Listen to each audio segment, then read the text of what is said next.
Je ne sais pas si ça vous intrigue depuis que vous êtes arrivé ce matin. Pas du tout. Vous êtes pas. Il y en a qui sont curieux, il y en a qui sont moins. Oh, j'ai brisé la corde, ça va bien. J'ai amené le portrait de quelqu'un, OK? Ici, derrière ça, j'ai le portrait de quelqu'un. Puis cette personne-là, je vais dire une personne chrétienne, parce que je ne veux pas dévoiler le punch, fait que j'utilise le générique au féminin parce que je parle d'une personne. Mais cette personne-là était une grande pécheresse qui a eu besoin de la grâce et de la repentance, qui un jour, Dieu lui a fait réaliser que justement, elle était pécheresse, qu'elle avait besoin de ce que le Seigneur Jésus a fait à la croix pour que ses péchés soient pardonnés et être réconciliée avec Dieu. Cette personne-là, Dieu l'a amenée par la suite à sa repentance et à sa foi en Jésus, l'a amenée à accomplir des œuvres que lui-même, Dieu avait préparées pour elle. Puis dans sa grâce, le Seigneur l'a amené dans sa vie à accomplir ces œuvres-là. Mais cette personne chrétienne-là, a eu à lutter toute sa vie avec le péché. Tantôt des victoires, tantôt des défaites. Comme François disait, tantôt des détours, mais elle revenait à Dieu, puis elle revenait à la grâce du Seigneur. Et par la repentance, elle se rapprochait du Seigneur, le Seigneur la restaurait. Fait que je ne sais pas qui pourrait être sous ce drap-là. De qui pensez-vous que j'ai le portrait dans mes mains? Réal, c'est toi? Claudette? Toutes ces réponses sont bonnes parce que dans mes mains, j'ai un miroir. Fait que si cette description-là de la personne vous faisait penser à vous, ben tant mieux, parce que c'est la réalité qu'on vit en tant que chrétien, qu'on a eu besoin de la grâce et de la repentance initialement quand on a rencontré le Seigneur. On a eu besoin de se repentir de notre péché. Mais également, tout au long de notre vie, c'est la réalité que tantôt on va avoir des victoires sur le péché, tantôt des défaites, puis on va encore avoir besoin de la grâce du Seigneur, de venir à ses pieds, de demander pardon, de confesser notre péché, de se repentir, de se détourner de nos voies. Puis cette petite illustration-là, pour un peu comme se mettre le miroir dans le visage, devant soi, je le tire du chapitre 12 de 2 Samuel. Vous pouvez tourner dans 2 Samuel. On va survoler chapitre 11, 12 et le psaume 51. Puis c'est en lien avec le péché que David a commis face à Bathsheba, puis toute l'escalade ou la dégringolade de péché qu'on pourrait dire qui s'ensuit, toutes les conséquences que ça va avoir, mais également comment David va se repentir, va reconnaître son péché et va demander pardon à Dieu et que Dieu va le restaurer. Et David, quand Nathan est allé le voir au chapitre 12, puis lui a raconté l'histoire il lui faisait raconter l'histoire d'un homme riche qui avait volé la brebis de son voisin qui était pauvre pour nourrir un visiteur. Il faisait comme prendre un miroir et le mettre dans le visage à David pour lui dire « Ça, c'est toi qui as péché comme ça. » Puis David, il ne comprenait pas, il n'allumait pas. Mais nous, ce matin, on veut se mettre devant le miroir de la parole de Dieu. Puis je suis content qu'il y en a qui se sont pointés. Moi, c'est représentatif de moi, ce que tu décris. Parce que nous aussi, on va encore pécher, malheureusement. Mais gloire au Seigneur, parce que sa grâce est là et la repentance est possible. Ce que je veux qu'on puisse faire ce matin, c'est se rappeler justement du passé, de comment on a eu besoin de cette grâce-là et de la repentance, pour garder en mémoire que dans le présent, j'en ai encore besoin de cette grâce-là du Seigneur et j'ai encore besoin de me repentir parfois. Puis de se souvenir ensemble, de plonger nos regards dans la parole, puis de voir comment Dieu est gracieux, comment Dieu prend plaisir dans la repentance également. Je veux faire juste un petit détour en commençant dans 2 Pierre. Dans 2 Pierre au chapitre 1. Pierre va parler dans les premiers versets de son épître un peu de ce qui caractérise quelqu'un qui a été racheté. Il va dire, puis comment qu'on s'applique à notre sanctification, à notre vie chrétienne. Il dit au verset 5, « À cause de cela même, faites tous vos efforts pour joindre à votre foi la vertu, à la vertu la science, à la science la tempérance, à la tempérance la patience, à la patience la piété, à la piété l'amour fraternel, à l'amour fraternel la charité. Car si ces choses sont en vous, ils y sont en abondance, elles ne vous laisseront point oisifs ni stériles pour la connaissance de notre Seigneur Jésus-Christ. Mais celui en qui ces choses ne sont point est aveugle. Il ne voit point de loin, et il a mis en oubli la purification de ses anciens péchés. Pourquoi est-ce que je fais le détour dans 2 Pierre pour en revenir à David? C'est parce que la dernière phrase que Pierre dit, il a mis en oubli la purification de ses anciens péchés. Et de mettre en oubli la purification de nos anciens péchés, c'est oublier qu'un jour dans notre vie, on a eu besoin de la grâce de Dieu, qu'on a eu besoin de se repentir de notre péché, et qu'on a eu besoin du Seigneur Jésus pour nous sauver.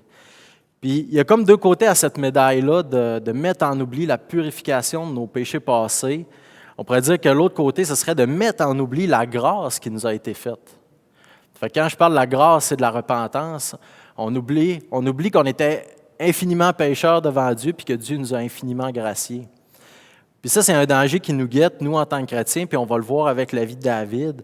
Comment est-ce que de mettre en oubli ça peut être dangereux? Ici, Pierre, il dit que quelqu'un qui va mettre en oubli la purification de ses anciens péchés, c'est quelqu'un qui va s'aveugler, quelqu'un qui ne verra pas de loin, quelqu'un qui est myope spirituellement. Et le danger qu'il guette, les conséquences, c'est de ne pas vivre selon l'Esprit, selon tout ce que Pierre énumère comme étant, on pourrait le comparer au passage dans Galates. C'est des fruits de l'Esprit, la vertu, la patience, l'amour, la tempérance, l'amour fraternel, la charité. Donc, si on met en oubli ce que Dieu a fait pour nous, qu'on a eu besoin de sa grâce, qu'on a eu besoin de se repentir, ça nous amène sur un chemin qui est dangereux. Puis des exemples concrets de dangers qui nous guettent si on fait cela, c'est que concrètement, on finit par penser qu'on est parfait, qu'on l'a atteint le but, que nous, on est correct. On oublie parfois même que c'est possible pour nous encore de tomber, de pécher à nouveau. Ça nous amène parfois à regarder les autres de haut, de dire « Ah, lui, c'est un pécheur, lui, il fait ci, il fait ça, moi, je ne suis pas comme ça ». Puis même au-delà même des autres, de regarder Dieu de haut, de dire « Dieu, tout ce que tu dis, moi, je suis rendu au-dessus de ça ». Parce qu'on met en oubli le fait que, finalement, j'ai eu besoin de l'intervention du Seigneur dans ma vie pour être où est-ce que je suis en ce moment. J'ai eu besoin de sa grâce, j'ai eu besoin de me repentir de mon péché. Puis ça nous met dans une position vraiment vulnérable face au péché parce qu'on finit par le minimiser, par le sous-estimer. Puis ça nous amène à faire des compromis avec le péché. Ça nous amène à mettre de côté la volonté de Dieu au profit de notre propre volonté. Parce qu'on oublie que c'est le Seigneur qui a agi en moi, il a fallu que je me repente, que moi, ma façon de penser était selon la chair, puis la chair me menait à la mort. Et le lien avec David qu'on va voir dans 2 Samuel 11, David, où est-ce qu'il en est dans sa vie, en tant que roi, il est établi, va venir qu'à oublier ses humbles origines, l'appel que Dieu lui a mis sur sa vie de guider le peuple, d'être un exemple pour le peuple, de conduire le peuple dans la bataille. Et David va un peu s'asseoir sur sa position, négliger la volonté de Dieu dans sa vie, et tranquillement, il va ouvrir la porte au péché. Il va oublier la grâce que le Seigneur lui a faite. Puis, la mémoire de la purification de nos péchés, c'est pas de s'auto-flageller avec la culpabilité du péché passé. C'est pas ça. Mais c'est de se rappeler avec joie qu'est-ce que le Seigneur a fait, il nous a purifiés, il nous a lavés, puis qu'on peut toujours aller à ses pieds dans la repentance quand on pêche à nouveau. On va lire ensemble les premiers versets de 2 Samuel, chapitre 11. Ça dit, l'année suivante, à l'époque où les rois partent en campagne, David envoya Joab. Joab, ça se trouve être le neveu de David, avec ses serviteurs et tout Israël, semer la dévastation chez les Ammonites et faire le siège à Rabat. Quant à lui, il resta à Jérusalem. Un soir, David se leva de son lit. Comme il se promenait sur le toit du palais royal, il aperçut de là une femme qui se baignait et qui était très belle. David fit demander qui était cette femme et on lui dit, n'est-ce pas Bathsheba, fille d'Éliam et femme d'Uri le Hittite? David envoya alors des messagers la chercher. Elle vint vers lui et il coucha avec elle, alors qu'elle venait de se purifier après ses règles. Puis elle retourna chez elle. David, dans ce passage-là, ayant mis en oubli un peu la grâce que le Seigneur lui a faite d'être le roi, d'être le guide, d'être le chef du peuple, néglige la volonté que Dieu a pour lui d'être à la tête de son armée pour aller au combat. Il envoie son neveu Joab. Et ça le met dans une position où est-ce qu'il ne se place pas où est-ce qu'il devrait être. Il ne va pas où est-ce que la volonté de Dieu veut l'amener, mais il se met en retrait. Il reste à Jérusalem. Et comme on pourrait dire, il baisse la garde, et n'étant pas en train de faire la volonté de Dieu, bien, il se place dans une position qui ouvre la porte au péché, ouvre la porte à d'autres choses. Paul nous dit dans Romains 12, puis dans Galates 5, de détester le mal et de s'attacher au bien. Ne te laisse pas vaincre par le mal, mais au contraire, sois vainqueur du mal par le bien. Et dans Galates, il nous dit de marcher selon l'Esprit, parce qu'en marchant selon l'Esprit, on n'accomplira pas les désirs de la chair, parce qu'ils ont des désirs contraires.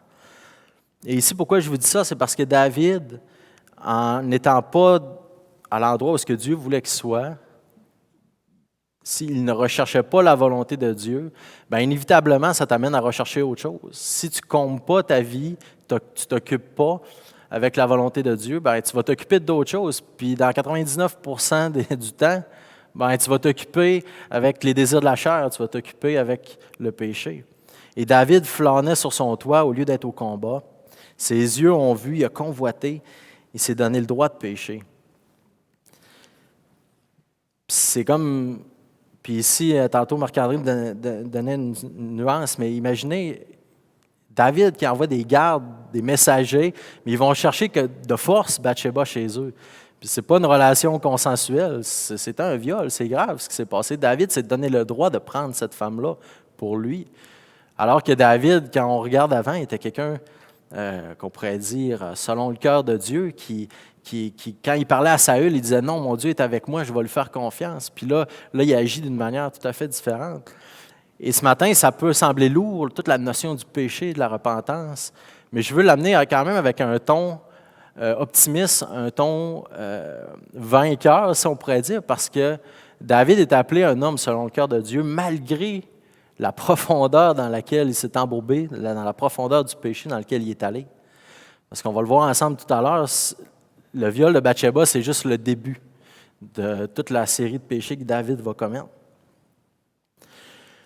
Puis spirituellement, pour nous, dans notre vie spirituelle, c'est comme, je ne sais pas si vous vous souvenez de vos cours de physique à l'école, mais il y a une loi qui dit que, on dit en physique que la nature a horreur du vide. Tu ne peux pas avoir le vide, il y a tout le temps quelque chose qui va le combler. Fait que nous, dans notre vie en tant que chrétiens, de dire que notre vie chrétienne consiste seulement à s'abstenir du mal, bien, c'est faire fausse route. Parce que si tu fais juste t'abstenir du mal puis que tu ne mets rien, que tu ne remplis pas ton cœur d'autre chose, bien, il y a un vide, puis ce vide-là va finir par siphonner quelque chose. Puis la chose la plus facile à remettre à la place du vide, bien, c'est la chair, c'est le péché. C'est pour ça que Paul nous encourage de combattre le mal par le bien, de s'attacher, de rechercher la volonté de Dieu. Si Dieu nous appelle à faire quelque chose en tant que croyants, faisons-le, parce que ce n'est pas une directive vaine et vide, mais c'est pour nous prévenir d'un mal plus grand, du péché.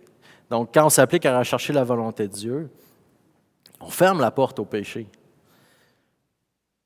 Puis un encouragement que je peux, puis une exhortation que je peux vous faire là-dessus aussi, quand vous êtes tenté, de simplement dire non à la tentation, ce n'est pas suffisant. Parce que tu vas dire non une fois, deux fois, non, mais la tentation va rester là, puis elle va te tanner. Mais il faut que tu t'accroches à quelque chose d'autre. Il faut que tu t'accroches aux promesses du Seigneur. Il faut que tu ailles vers ce qui est bien. Il faut que tu fuis la tentation, puis tu vas t'accrocher à ce qui est bien, à ce que le Seigneur veut, que ce soit dans la prière, dans la lecture, d'aller t'occuper à faire autre chose. Il faut que tu combles le vide. Puis le problème avec David, c'est qu'il était là chez eux sur son toit, il a vu, il a péché.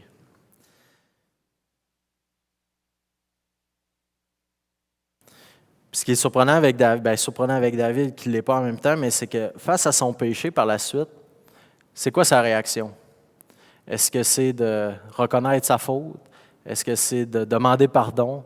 De faire réparation au tort qu'il a commis à Bathsheba et à Uri? Non. Il est au verset 5, ça dit « Cette femme tomba enceinte et elle fit dire à David, je suis enceinte. » Et à la nouvelle, on pourrait dire, de cette conséquence du péché de David, ce qui lui vient au cœur, ce n'est pas la confession et la repentance, mais c'est de passer à l'action pour camoufler son péché, pour enterrer son péché, pour éliminer ce qui met en lumière son péché. Dans le fond, au lieu de le mettre en lumière, il veut jeter de l'ombre dessus, il veut que personne ne soit au courant.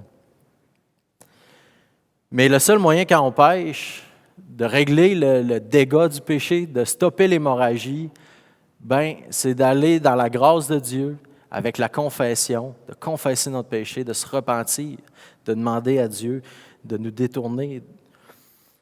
Mais David, ce n'est pas ce qu'il fait. Puis je veux juste énumérer, on ne lira pas tout le passage, mais tous les moyens que David va prendre, qui va l'amener dans une vrille, une descente en spirale de plus en plus profonde dans le péché.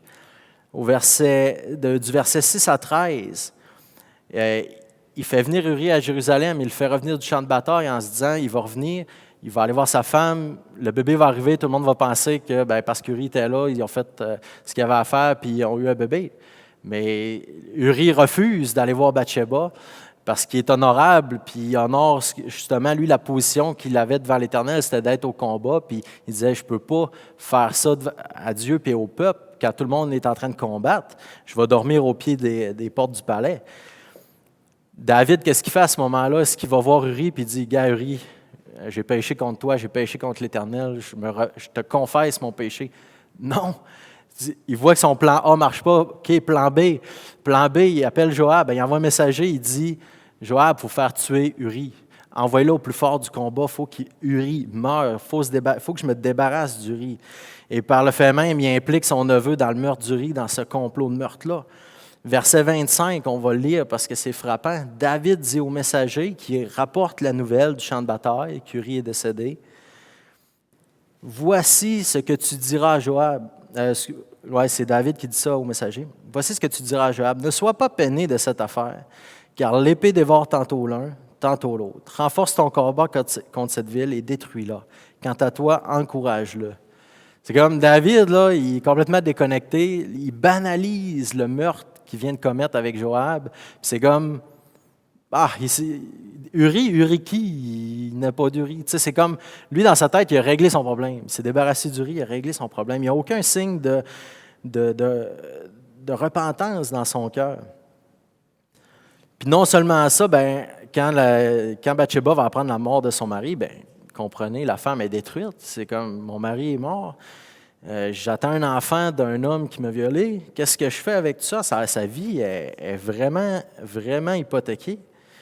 Puis ensuite, David va continuer de s'enfoncer dans cette spirale-là pour essayer de contrôler, de camoufler, de cacher. Il va prendre Bathsheba chez lui. Pas parce que c'est un bon gars, David, non, parce qu'il faut qu'il continue de camoufler l'affaire. Fait que comment faire taire Bathsheba? Je vais l'amener chez nous, je vais avoir le contrôle sur elle. Puis là, ici, je paraphrase le texte, mais ça continue dans cette spirale-là. Puis David ne respectera même pas la loi qui disait qu'un des proches parents d'Uri pouvait prendre Bathsheba en mariage pour lui donner une descendance, pour que le nom d'Uri subsiste. Puis Dieu avait voulu ça pour justement que chaque famille puisse toujours avoir une descendance, puis une place auprès de l'Éternel. Puis David, lui, dans sa position, dans son état de où est-ce que lui il est au-dessus de tout ça, puis il veut camoufler son péché, il va prendre Bathsheba. C'est comme s'il disait, il met un point final au fait que Uri n'existe plus. Bathsheba, c'est ma femme, on règle ça là. Fait que vous voyez la descente dans laquelle David s'est engagé, c'est incroyable, la profondeur. Ça n'a pas commencé avec la convoitise, ça a commencé avec, je ne suis pas en train de faire la volonté du Seigneur pour moi dans ma vie en ce moment. Puis des fois, on banalise ces petites choses-là, mais ça peut créer une escalade qui nous amène loin. Puis nous, concrètement, en tant que chrétiens, de tomber dans le péché, c'est humiliant. Parce qu'on connaît la parole, on connaît ce que le Seigneur a fait pour nous, on le sait qu'il est mort pour nos péchés. On le sait qu'il a en horreur le péché, puis qu'il veut qu'on ait en horreur le péché. Puis quand on tombe, c'est humiliant, ça froisse notre orgueil, c'est souillant.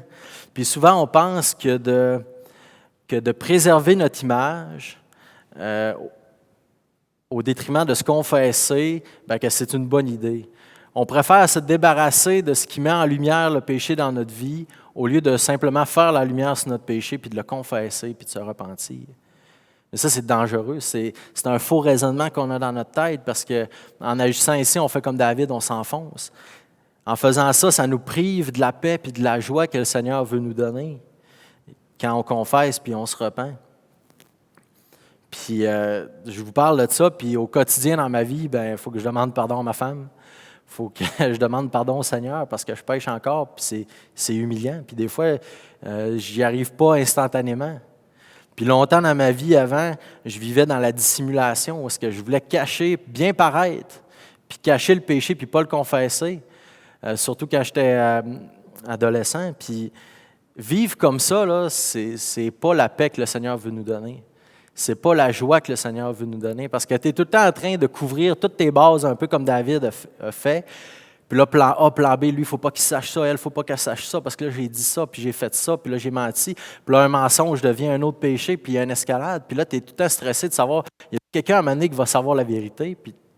Mais ce n'est pas ça que le Seigneur veut dans nos vies. Il veut que la vérité nous affranchisse, il veut qu'on soit libérés par la vérité, en confessant notre péché, en demandant pardon.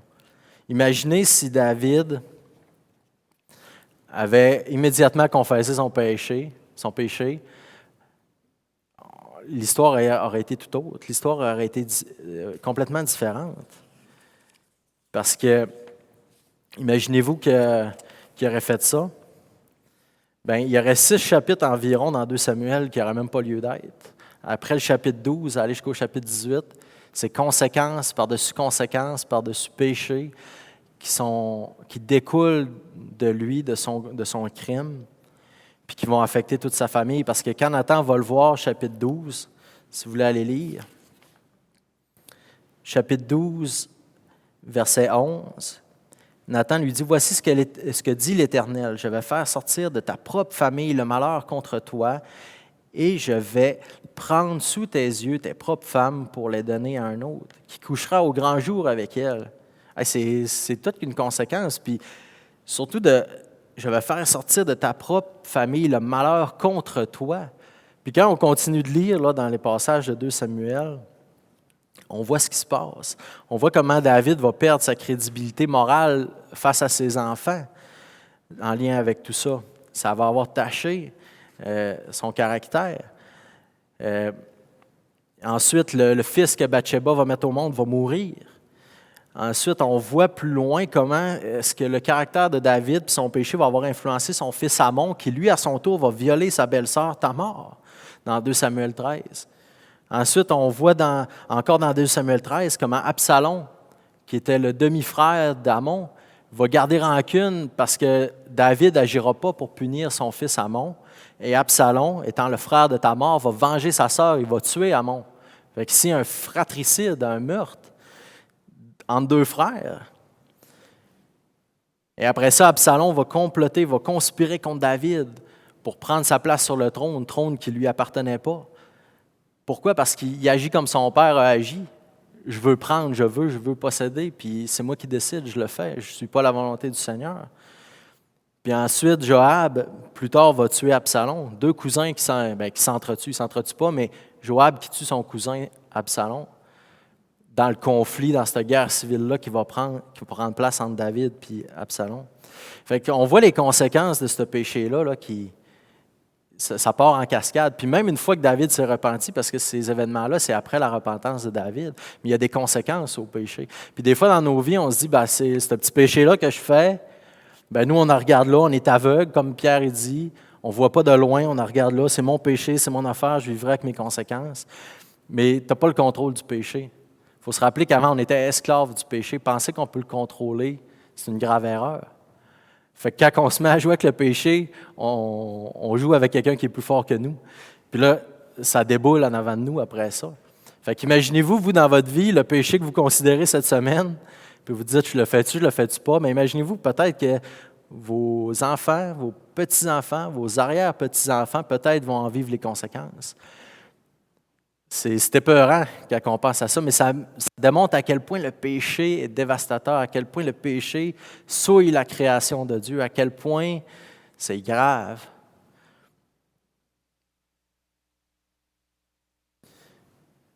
Puis face au péché, il ne faut pas écouter l'ennemi, il ne faut pas écouter notre chair qui nous dit de le camoufler, de le cacher, il faut écouter Jésus.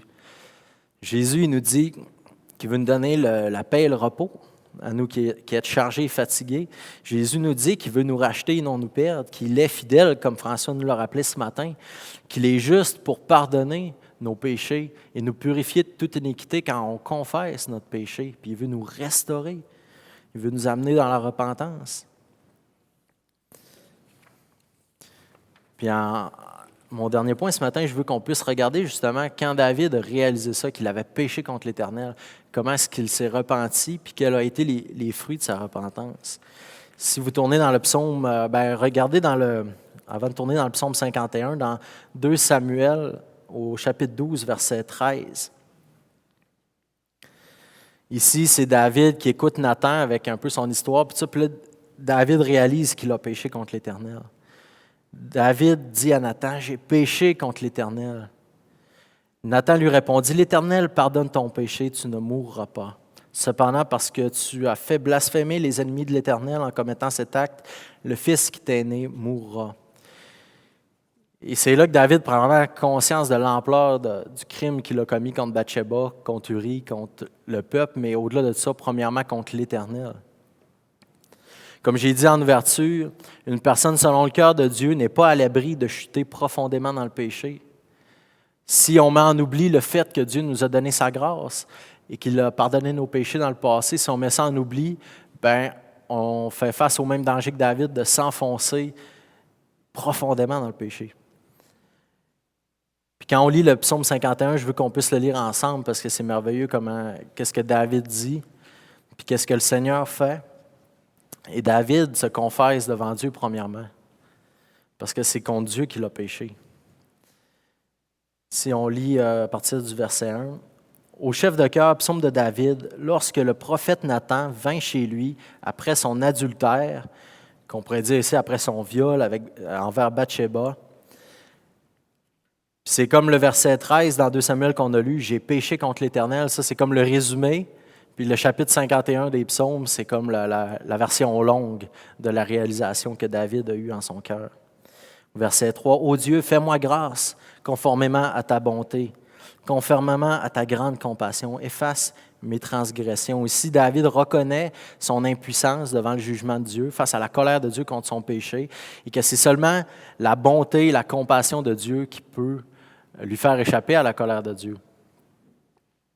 Il reconnaît que justement, c'est seulement la fidélité de Dieu envers la promesse que Dieu a faite à David. C'est seulement par ça qu'il peut échapper à la colère de Dieu. Ensuite, verset 4. « Lave-moi complètement de ma faute et purifie-moi de mon péché, car je reconnais mes transgressions et mon péché est constamment devant moi. » Ici, David reconnaît que ce qui va enlever vraiment la souillure du péché, puis quand ici je parle de la souillure du péché, c'est pas nous, souvent, on n'aime pas les conséquences du péché dans le sens que j'ai commis une faute envers quelqu'un, puis là, il y a des problèmes concrets qui en découlent. Puis nous, souvent, on regrette les effets négatifs du péché autour de nous. On a des remords à cause des conséquences qu'on vit. Mais des fois, on ne regrette pas vraiment le péché par rapport à l'offense qu'on a commis par rapport à Dieu, puis la souillure que ça nous met sur nous face à Dieu. Puis là, ici, David reconnaît vraiment que ce qui va le purifier vraiment, ce qui va le mettre pur devant Dieu, c'est que Dieu lui-même va le purifier, que Dieu lui-même va le pardonner. Ce n'est pas d'essayer de couvrir, de masquer pour essayer d'avoir l'air parfait qui va le rendre pur. Parce que ça l'a juste amené de plus en plus profond dans le péché. C'est vraiment de dire, Seigneur, purifie-moi, change mon cœur. Puis David va confesser sincèrement son péché devant Dieu au verset 5. Si on continue au verset 6, « J'ai péché contre toi seul, j'ai fait ce qui est mal à tes yeux. C'est pourquoi tu es juste dans toutes tes paroles et sans reproche dans ton jugement. » Puis ici, quand David écrit ça, il est conscient de ce qui va arriver comme conséquence parce que Nathan lui a dit. Et la repentance n'amène pas un effacement magique des conséquences de notre péché.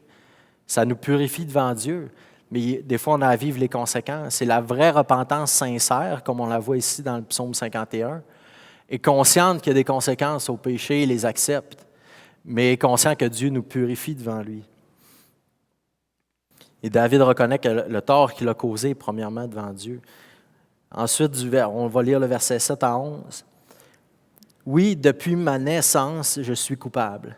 Quand ma mère m'a conçu, j'étais déjà marqué par le péché, mais tu veux que la vérité soit au fond du cœur. Fais-moi connaître la sagesse dans le secret de mon être. Purifie-moi avec l'hysope et je serai pur. Lave-moi et je serai plus blanc que la neige. Fais-moi entendre des chants d'allégresse et de joie, et les eaux que tu as brisées se réjouiront. Détourne mon regard de mes péchés, efface toutes mes fautes. Et ici, David, de 7 à 11, va reprendre ces notions-là qu'il a mentionnées de 1 à 6, puis il va comme les verbaliser plus d'une manière poétique. Puis vraiment, là, il rentre en dedans de lui-même, puis il réalise justement ce que je disais au départ.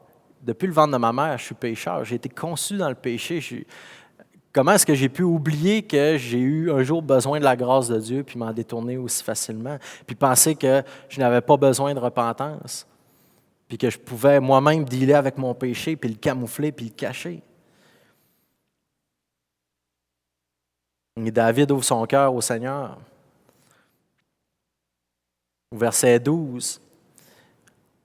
Ô Dieu, crée en moi un cœur pur, renouvelle en moi un esprit bien disposé, ne me rejette pas loin de toi, ne me retire pas ton Esprit Saint, rends-moi la joie de ton salut et qu'un esprit de bonne volonté me soutienne. J'enseignerai tes voies à ceux qui les transgressent et les pécheurs reviendront à toi. Ô Dieu, Dieu de mon salut, délivre-moi du sang versé et ma langue célébrera ta justice. Seigneur, ouvre mes lèvres et ma bouche proclamera ta louange. Ici, David demande à Dieu de le restaurer, demande à Dieu de changer son cœur. Il réalise qu'il a besoin de cette grâce-là du Seigneur parce que ça ne viendra pas de lui. Lui, tout ce qu'il a pu mettre en œuvre comme moyen l'a amené plus profondément. Que la puissance qui va l'amener à vraiment changer, c'est Dieu qui va le faire dans son cœur. Puis la vraie repentance, c'est ça. C'est que tu viens devant Dieu puis tu reconnais que tu n'es pas capable puis que tu as besoin de lui pour changer. Puis ça va t'amener à poser des actions concrètes. Et David finit en disant, « Si tu avais voulu des sacrifices, je t'en aurais offert, mais tu ne prends pas plaisir aux holocaustes. Les sacrifices agréables à Dieu, c'est un esprit brisé. Ô Dieu, tu ne dédaignes pas un cœur brisé et humilié. » Et David réalise que c'est vraiment pas par des actions quelconques qui peut se racheter, mais c'est vraiment par un cœur brisé qui reconnaît son péché devant Dieu. Et ça nous montre que les rituels, que l'apparence, David aurait pu aller au temple, faire un grand sacrifice, puis tout ça, mais c'est pas ça qui intéresse Dieu au final, c'est vraiment le cœur. C'est quoi qui se passe dans ton cœur? As-tu compris vraiment ce que tu as fait? À quel point tu as péché contre moi, puis contre le peuple, puis contre Bathsheba, contre Uri? C'est ça que Dieu veut dans nos vies, une repentance sincère. Et la repentance sincère va amener un changement de comportement aussi. Puis ça, c'est la partie des fois qui n'est pas facile, qui n'est pas évidente. Puis on voit après ça dans le chapitre 12. Chapitre 12, verset 26, Israël va repartir en campagne, va repartir en guerre, mais cette fois-ci, David va être à la tête de l'armée. David va aller avec Joab. David va être là où l'Éternel le veut. Et ça nous démontre que David a compris. Il a compris sa leçon. Puis pour nous, aujourd'hui, ça nous lance tout qu'un appel, parce que Dieu nous donne l'histoire de David comme un contre-exemple à ne pas suivre dans ce qu'il a fait avec Bathsheba puis tout ce qui en a découlé, pour que nous, on n'attende pas quand on pêche, mais qu'on se repente, qu'on confesse notre péché au Seigneur, qu'on confesse notre péché à ceux envers qui on a commis le péché également. Il ne veut pas qu'on s'enfonce comme David dans une spirale sans fin. Aujourd'hui, si tu luttes ou si tu tombes, confesse-le au Seigneur. Attends pas. Des fois, on se dit, on a comme des drôles de façons de penser. On se dit, je vais attendre d'en avoir accumulé assez pour que ça vaille la peine d'aller devant le Seigneur. Ou tu te dis, je viens de pécher, comment est-ce que je pourrais tout de suite aller demander pardon au Seigneur? Il me semble que ça fait comme hypocrite. Mais ça, c'est comme tous des faux raisonnements qu'on a, là, que l'ennemi veut nous faire croire pour justement qu'on reste loin du Seigneur, qu'on se prive de confesser notre péché, d'être restauré, d'aller dans la repentance. Mais on peut aller directement au Seigneur tout de suite après avoir commis un péché pour demander pardon. Mais comme je vous l'ai dit tout à l'heure, c'est une question de cœur. Est-ce que tu as vraiment compris dans ton cœur le péché que tu as commis contre le Seigneur? Demander pardon, de se repentir, de rechercher la réconciliation, c'est toutes des choses que le Seigneur veut pour nous. Puis il ne faut pas se mentir, puis il ne faut pas se faire des accrocs parce que c'est la seule façon par laquelle on peut vraiment expérimenter la paix qu'on peut expérimenter la liberté, puis vraiment être restauré. Comme tantôt, je vous disais, quand on essaie de camoufler, quand on essaie de bien paraître, c'est comme mettre un maquillage par-dessus le problème, mais le problème est là en dessous, puis le problème, il continue d'aller de plus en plus profond dans notre cœur puis dans notre vie. Fait que ce que je veux vous encourager à faire peut-être aujourd'hui, dans le courant de la semaine, de relire ces passages-là, puis d'entrer dans votre cœur comme David, puis d'aller devant le Seigneur, puis de lui demander, Seigneur, tu sais, j'ai-tu des choses justement que j'ai mis en oubli, des péchés que tu veux m'amener à te confesser, que tu veux régler? Parce que tant que ce n'est pas confessé, tant qu'on n'a pas demandé pardon, tant qu'on ne marche pas dans le chemin de la repentance, ben c'est un problème qui tarde juste à exploser, si on pourrait dire. Fait que je vous invite à vous rappeler, comment je pourrais dire, à réfléchir là-dessus cette semaine. Mais je veux terminer sur une note positive, que le Seigneur est bon. Le Seigneur est gracieux. Il prend plaisir dans la repentance. Quand David dit qu'un cœur brisé, qu'un esprit contraint, je vais vous le relire pour ne pas le déformer. Qu'un cœur brisé, humilié, qu'un esprit brisé, c'est ça que le Seigneur veut. Pas parce qu'il veut qu'on soit misérable, parce qu'après cette étape-là de confession, de repentance, il y a de la joie, il y a du bonheur, il y a de la paix. Prions ensemble.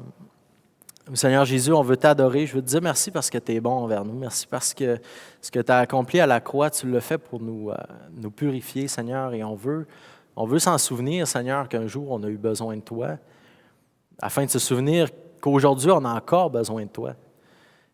Qu'on va probablement tomber cette semaine ou dans les jours à venir, les semaines à venir, les mois à venir. Mais Seigneur, je veux te rendre gloire parce que ce n'est pas la fin, ce n'est pas un échec final, parce qu'avec toi, on peut retourner à ta grâce, retourner à la croix, on peut te demander pardon, on peut être restauré, on peut se repentir. Et Seigneur, c'est formidable. Et Seigneur, aide-nous à vivre ça concrètement dans nos vies à chaque jour, de ne pas laisser traîner le péché dans notre vie, mais de se repentir, Seigneur, promptement, de ne pas faire comme David, Seigneur, de ne pas laisser les choses aller et de vouloir camoufler, Seigneur. Merci pour ta grâce, merci pour ta bonté envers nous, Seigneur Jésus, et que ton nom soit élevé. Amen.